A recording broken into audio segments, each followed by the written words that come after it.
খারাপ সময়টা হয়তো অতীত হয়ে যায়, কিন্তু মানুষের খারাপ ব্যবহারটা কখনো অতীত হয়ে যায় না। শুধু নিজে থেকে কথা বলা বন্ধ করে দেখো, দেখবে অনেক আপনজন বড় হয়ে যাবে। আসলে কেউ আপন হয় না। যারা তোমার ক্ষতি চায় তাদের আঘাত করবে না, তাদের সামনে একটু হাসি মুখে বাঁচবে।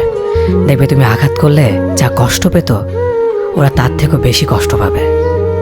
যত মিশবে ততই মানুষ চিনবে, অভিনয় যে কত প্রকার হয় তা বুঝতে পারবে। সবাইকে তোমার সত্যতা জানানোর দরকার নেই, যে যা ভাবে তা নিয়ে সমালোচনা করতে দাও। বেঈমান মানুষগুলো কখনো অপরিচিত মানুষ হয় না, খুব কাছের মানুষগুলোই বেঈমান হয়।